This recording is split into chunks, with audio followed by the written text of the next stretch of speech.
இந்த சம் பாருங்கள், fine gradient fine கொடுத்துருக்காங்க.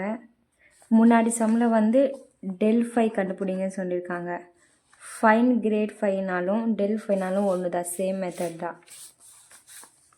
பாருங்கள், கிரேட் ஃபைனாலும் டெல் ஃபைனாலும் ஒரே மெத்தட் தான், சேம்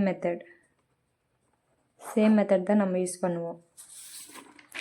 அண்ட் ஃபார்முலா கூட சேமே தான். ஃபஸ்ட்டு வந்து டெல் ஃபை நம்ம இதாச்சும் போட்டுக்கலாம், இல்லை இதாச்சும் போட்டுக்கலாம். டெல் ஃபைக்கான ஃபார்முலா வந்து நமக்கு தெரியும், அதை அப்படியே எழுதிக்கணும். நெக்ஸ்ட் வந்து ஃபை வந்து இதில் அப்ளை பண்ணணும். எங்கெங்கே ஃபை இருக்கோ அங்கே அதோட ஃபையோட வேல்யூ வந்து இதில் அப்ளை பண்ணி எழுதிக்கணும். நெக்ஸ்ட் வந்து டிஃப்ரெண்டேஷன் பண்ணணும்.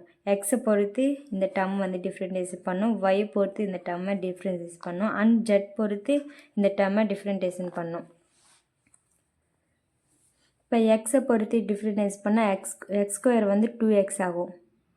மீதி எல்லாம் அப்படியே சேமாக வந்துடும். நெக்ஸ்ட்டு ஒய் பொறுத்து டிஃப்ரெண்டேஷன் பண்ணால் ஒய் கியூப் வந்து 2y ஸ்கொயர் ஆகிடும். மீதி டேர்மெல்லாம் அப்படியே வந்துடும். ஜெட் பொறுத்து டிஃப்ரெண்டேஷன் பண்ணால் ஜெட் 4 வந்து 4z கியூப் ஆகிடும். மீதி எக்ஸ் ஸ்கொயர் ஒய் கியூப் அப்படியே பக்கத்தில் வந்துடும். இதுதான் டெல் ஃபை. நெக்ஸ்ட் வந்து இதோட பாயிண்ட்ஸ் வந்து நம்ம எங்கே XYZ இருக்கோ அதில் அப்ளை பண்ணோம்.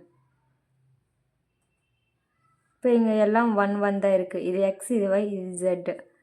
இப்போ எக்ஸுக்கு பதிலாக இங்கே என்ன இருக்குது, 1 இருக்கா, 1 போட்டோம். ஒய்க்கு பதிலாக என்ன இருக்குது, 1 இருக்குது, அப்போ 1 போட்டோம்.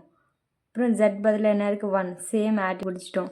இப்போ டெல் ஃபைக்கு வந்து பாயிண்ட்ஸை அப்ளை பண்ணும். எங்கே XYZ இருக்கோ அங்கே இந்த 1 வேல்யூ வந்து அப்ளை பண்ணும்.